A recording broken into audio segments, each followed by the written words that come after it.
విష్ణు సహస్రనామ స్తోత్రం మహాభారతంలోని అనుశాసనిక పర్వంలో 149వ అధ్యాయంలో కనిపిస్తుంది. కురుక్షేత్ర యుద్ధానంతరం అంపశయ్యపై ఉన్న భీష్ముడు ఈ స్తోత్రాన్ని ధర్మరాజుకు ఉపదేశిస్తాడు. శ్రీ మహావిష్ణువు 1000 నామాలతో భీష్మ పితామహుడు చేసిన ఈ మహోపదేశం మానవాళికి మహాశుభం.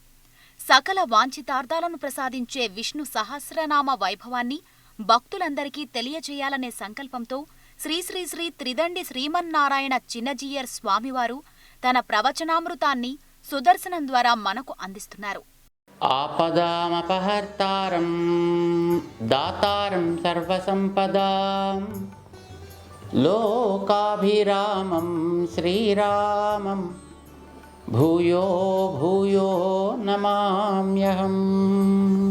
ప్లవతారకాన్ని మనం కొనసాగిస్తున్నాం.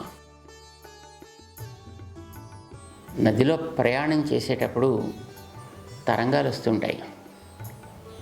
పడవలో మనం ప్రయాణం చేస్తుంటే ఒక్కొక్కసారి పెద్ద తరంగాలు వస్తాయి, ఒక్కొక్కసారి చిన్న తరంగాలు వస్తాయి. ఒక్కొక్కసారి నిస్తరంగంగా ఉంటుంది జలం.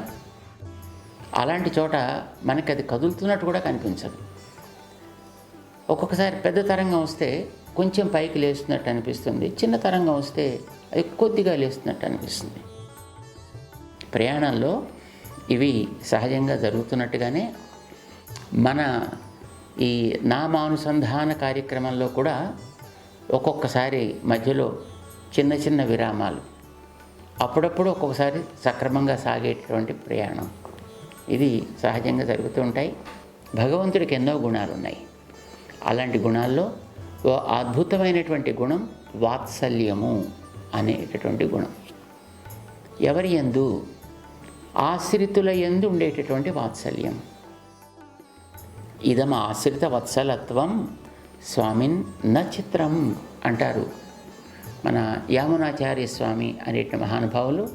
భగవద్ రామానుజాచార్య స్వామి వారి యొక్క గురువర్యులు, వారికి పరమ గురువులు అన్నమాట. వారు ఒక అందమైనటువంటి స్తోత్రాన్ని రచించారు. దానికి స్తోత్ర రత్నం అని పేరు పెడతారు.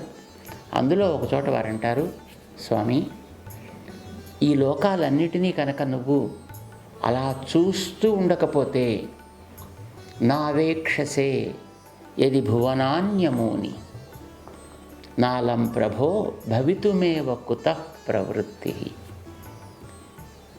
ఇవి ఎప్పుడు కూడా నీ చూపు నుంచి బయటపడ్డాయి అంటే వాటికి ఊనికే ఉండదు.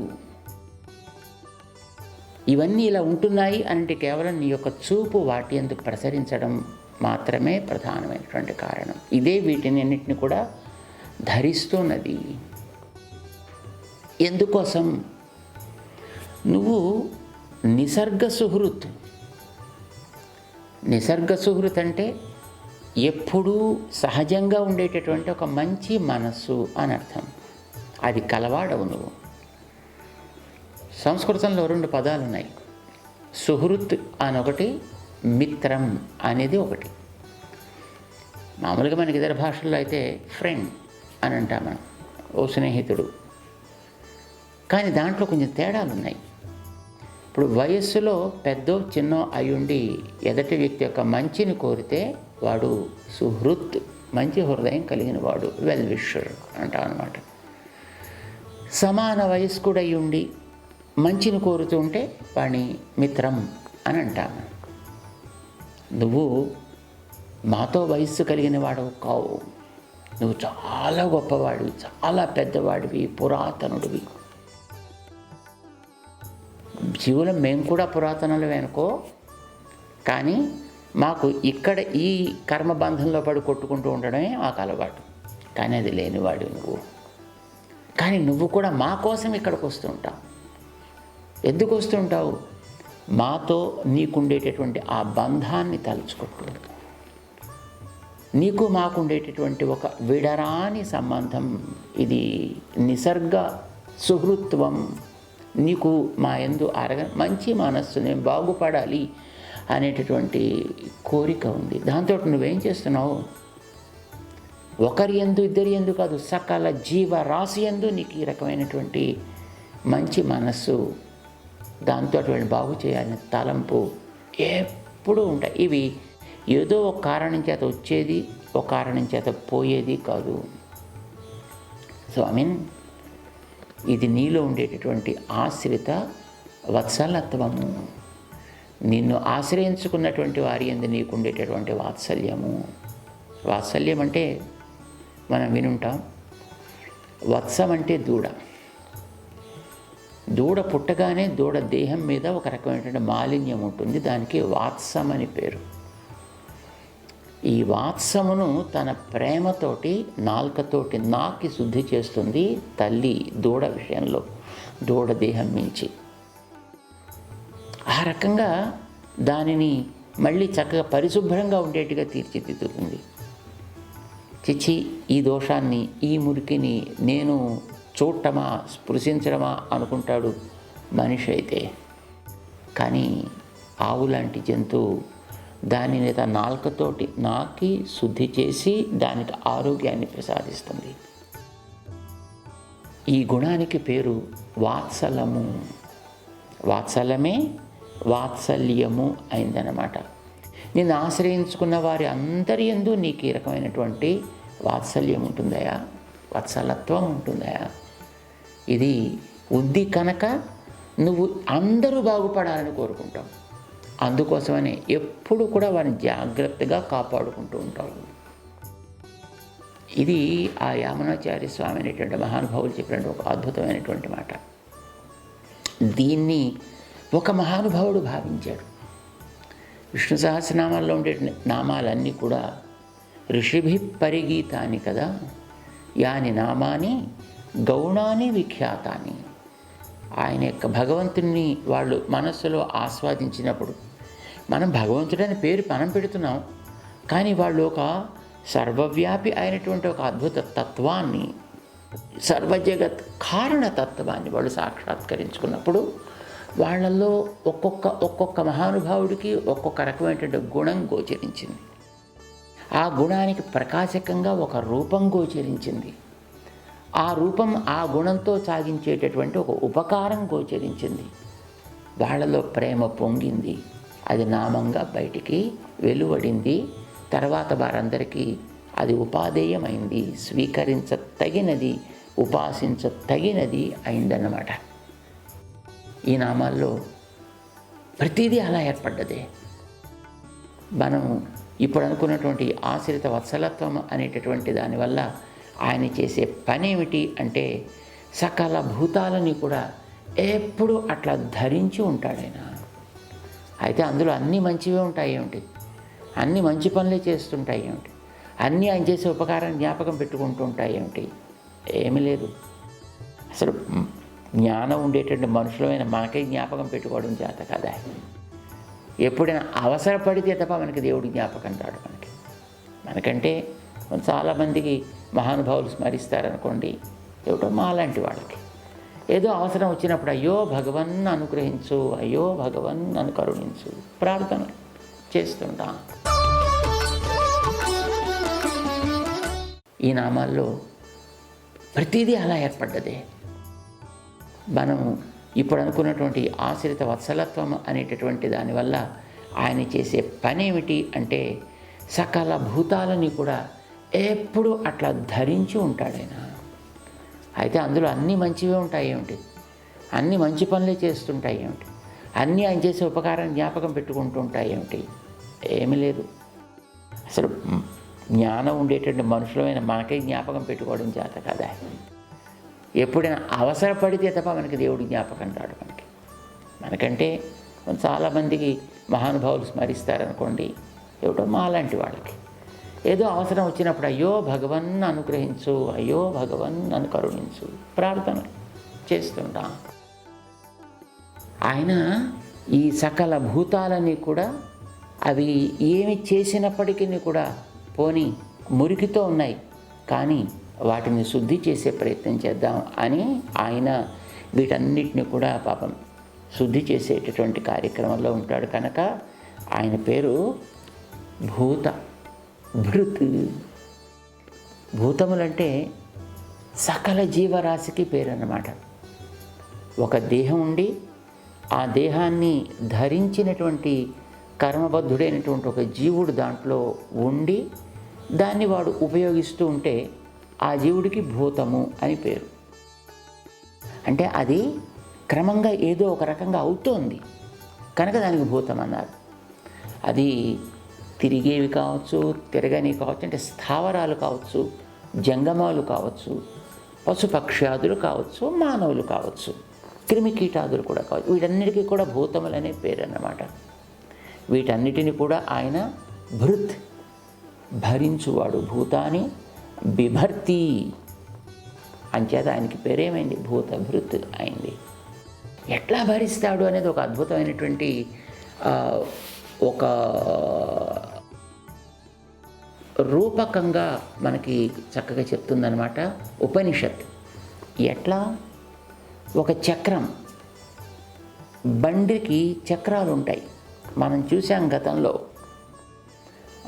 మన చిన్నప్పుడు ఉండేవి. ఇప్పుడంటే అసలు అలాంటి చక్రాలు ఉండేటటువంటి బళ్ళు మనకి పెద్దగా కనిపించవు. ఎక్కడో ఏదో మ్యూజియంస్కి వెళితే మాత్రమే మనకి బళ్ళు కనిపిస్తాయి, ఈ పశువులు నడిపేటటువంటి బండ్లు. ఆ బండి చక్రాలు ఉంటాయి. ఎలా ఉంటాయి అవి? మొట్టమొదట మధ్యలో ఒక ఈరుసు ఉంటుంది. ఇటుపక్క నుంచి అటుపక్క దాకా ఆ చక్రాలని పట్టి పెట్టి తిరగడానికి ఆధారంగా ఉండేట్టు ఒక ఇరుసు ఉంటుంది.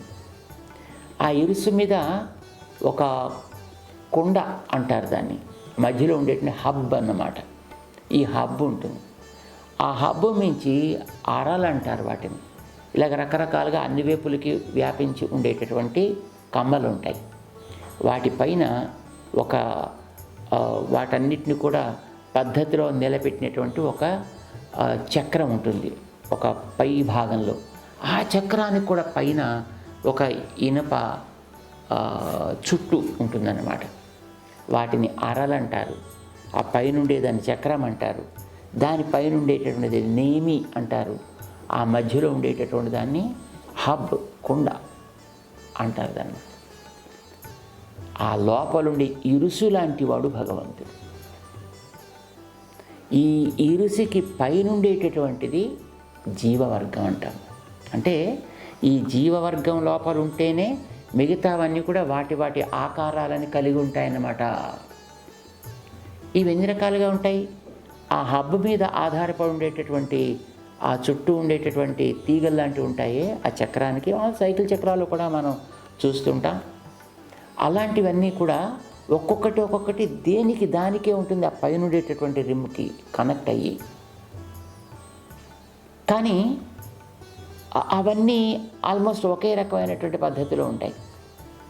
అలాగే ఈ జీవరాశి, మానవులు, జంతువులు, పక్షులు, పశువులు, వాటిలో ఉండే వివిధ రకాలు, ఈ రకంగా అవి పరిణమించడానికి వెనకాతలు ఉండేటువంటి కర్మ ప్రభావం చేత అవి ఆ రూపాన్ని ధరిస్తాయి. వాటికో ఒక దేహం ఏర్పడుతుంది. అదిగో ఆ దేహం లాంటిది పైన ఉండేటటువంటి రిమ్ అన్నమాట. ఇది ఎలా ఉంటుందో ఈ ప్రపంచానంతటినీ కూడా అట్లాగా భగవంతుడనేటటువంటి ఇరుసు ఆధారంగా ఉండి నిలబెడుతూ ఉంటుంది. అది ఉంటే ఇవన్నీ ఉంటాయి. ఆ ఇరుసుని తీసామనుకోండి, ఆ చక్రం అటుపక్కకి పోతుంది. ఆ మధ్యలో ఉండేటటువంటి ఆ ఊసలన్నీ కూడా దానికి విరిగిపోతాయి. ఆ రిమ్ము ముక్కలైపోతుంది. కుండ మాత్రం అట్లా ఉంటుంది. జీవులు అలానే ఉంటారు. కానీ ఆ పైన ఏర్పడ్డ దేహాలు మాత్రం మారిపోతుంటాయి ఆ కర్మ ప్రభావం మారుతూ ఉండగానే. అయితే ఇవన్నీ కూడా ఆయా క్రమంలో కర్మానుభవం చేయడానికి వీలయ్యేట్టుగా ఉండేది మాత్రం ఆ మధ్యలో ఉండేటువంటి ఇరుసు యొక్క ప్రభావం చేత. ఇది సర్వ జగత్తుని శాసించేటటువంటి ఆ భూత భృత్ అన్నమాట. ఆయన భూతభృత్ అయితే ఇవన్నీ కూడా భూతములు ఆయన మీద ఆధారపడి ఉండేవి అని మనకి కౌశీతకి అనేటువంటి ఒక ఉపనిషత్తు చెప్తుంది. వేదం కూడా దీన్ని ఎన్నో రకాలుగా కీర్తిస్తుంది. సదాధార పృథివీం ద్యాం ఋతేమాం కస్మై దేవాయ హవిషా విధేమ. కస్మై దేవాయ హవిషా విధేమ. దీన్నన్నిటినీ కూడా ఇలా నిలబెట్టి ఉంచినటువంటి వాణిని తప్ప మేము ఎవరిని ఆరాధిస్తామండి? వీటన్నిటికీ ఆధారభూతుడైనటువంటి అతనిని తప్ప వేరొకరిని ఎవరిని మేము ఉపాసిస్తాం? మా శ్రద్ధని ఎవనికి అర్పిస్తాం, మా కర్మల్ని ఎవనికి అర్పిస్తాం కనుక అని వేదం కీర్తిస్తుంది అన్నమాట ఆ భగవంతుణ్ణి. అంటే మనం కీర్తించాల్సిన విధానాన్ని తెలియచేసేట్టుగా వేదమే మనకి ఉపదేశం చేస్తుంది. ఇది ఒక అందమైనటువంటి ఒక దృష్టాంతం భగవంతుణ్ణి మనం జ్ఞాపకం పెట్టుకోవడానికి. ఆయన ఈ ప్రపంచం అనే ఒక పెద్ద చక్రానికి ఆధారం. ఇది మనం జ్ఞాపకం పెట్టుకోవాలి. ఏమవుతుంది దీనివల్ల? ఆ లోపలుండే ఆధారం కనుక స్థిరంగా ఉందా, చక్రానికి ఇబ్బంది లేదు. మధ్య మధ్యలో ఎక్కడైనా ఒక్కొక్క ఆ ఉండేటువంటి ఊసలు ఒకటి విరిగినా అది మిగతా వాటన్నిటిని కూడా జాగ్రత్తగా కాసుకుంటూ ఉంటుంది. ఆ ఇరుసు సవ్యంగా ఉన్నంత వరకు ఒకవేళ ఎక్కడైనా చక్రంలో చిన్న చిన్న ఇబ్బందులు ఎదురైనా వాటిని కాసుకుంటూ ఉంటుంది.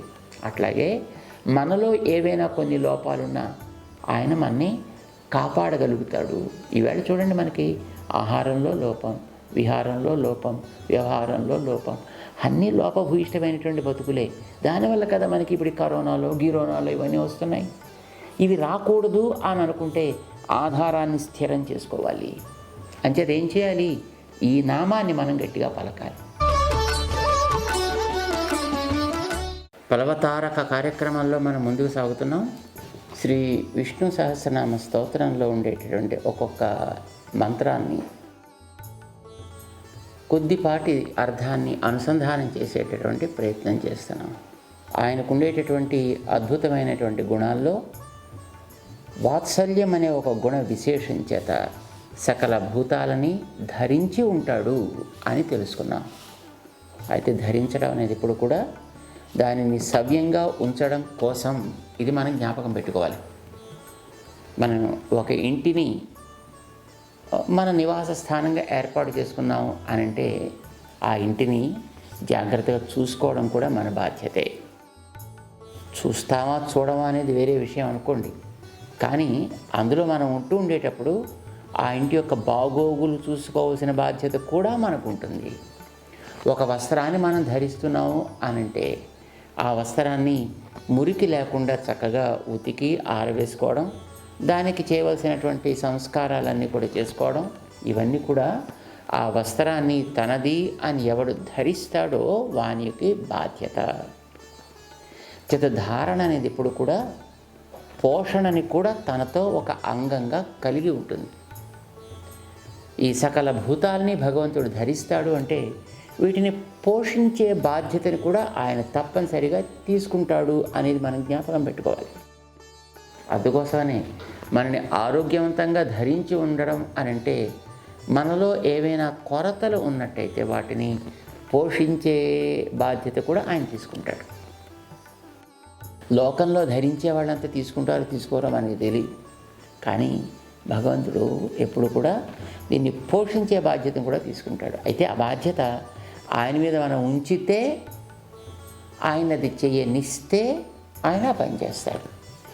నువ్వు చేసేదేంటి, నేనే చేసుకుంటానులే అని అందులో ఎక్కడైనా మనం స్వాతంత్ర్యాన్ని ప్రకటించుకున్నాం అనుకోండి, ఆయన ఏం చేయలేడు పాపం. ఆయన ఎప్పుడు కూడా ఎవరిని కష్టపెట్టాలి అని అనుకోడు. నా పని నేను చేసుకోగలను అని ఎవడైనా ఒకడు అనుకుంటే వాడిని ఎందుకు ఇబ్బంది పెట్టడం కనుక? వాడు చేసుకోగలను అని అనుకుంటున్నాడు కనుక ఎంతవరకు చేయగలిగితే అంతవరకు చేసుకొని,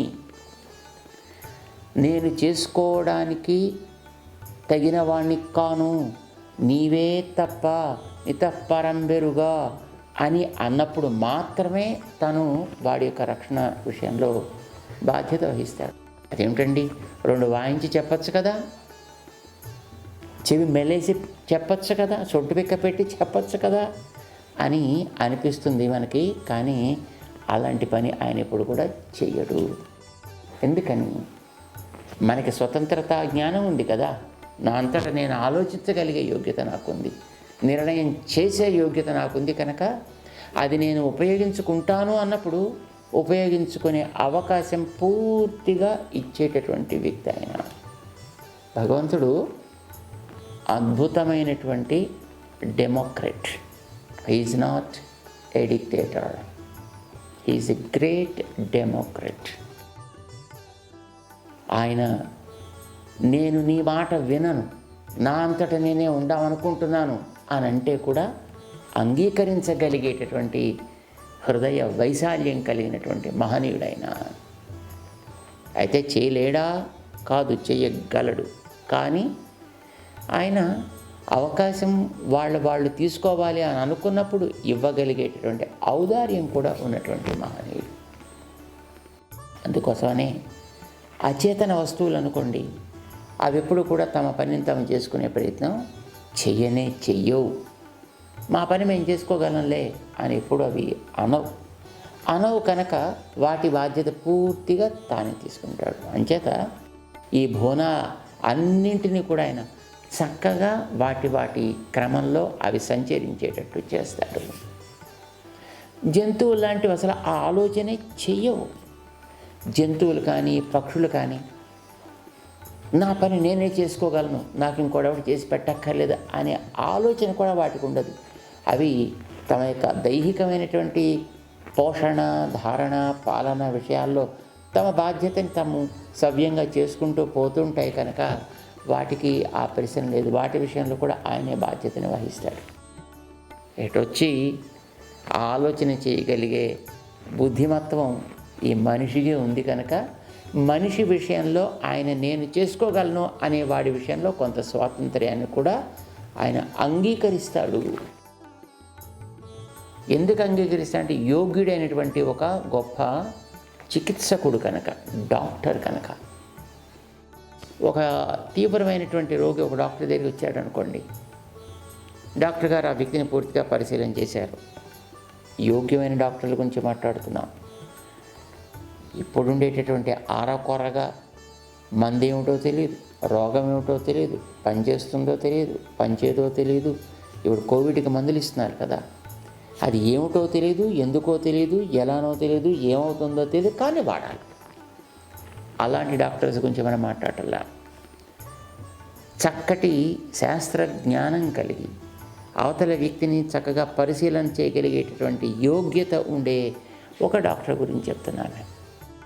తన యొక్క విద్య మీద తనకుండేటటువంటి పరిపూర్ణ విశ్వాసం చేత అవతల వ్యక్తిని గమనించగలిగేటటువంటి యోగ్యత తనలో పరిపూర్ణంగా ఉండేటప్పుడు ఆ వ్యక్తి తన దగ్గరికి వస్తే నాయనా నీకు వ్యాధి ఇది, దానికి తగినటువంటి చికిత్స ఇది అని స్పష్టం చేస్తాడు. డాక్టర్ గారు నాకు వాడెవడో ఇంకోటేదో చెప్తున్నాడండి, వీడెవడో మరొకటేదో చెప్తున్నాడండి, మరి నన్ను ఏం చేయమంటారు అంటే నీ ఇష్టం నాన్న.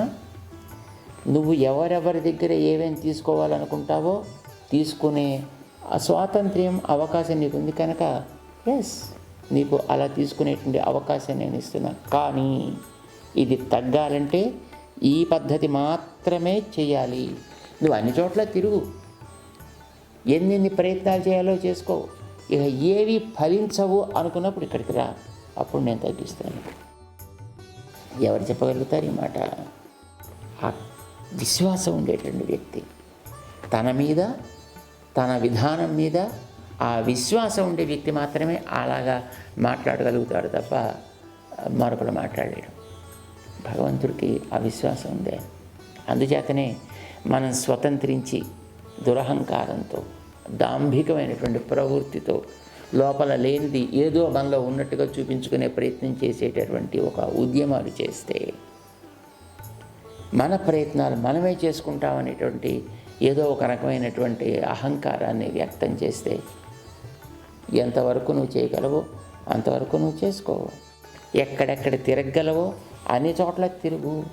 ఇక ఎక్కడ ఎవడు నిన్ను కాపాడడు, నీకెవడు మరొక రక్షణ లేడు అని నీకు అనిపించినప్పుడు మాత్రమే రా, ఇక్కడికి రా.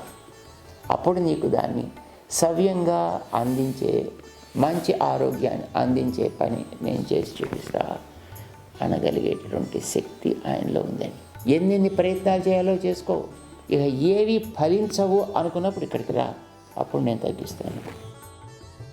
ఎవరు చెప్పగలుగుతారు ఈ మాట?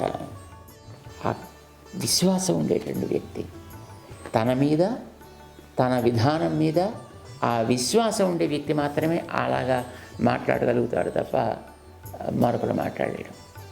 భగవంతుడికి ఆ విశ్వాసం ఉందే.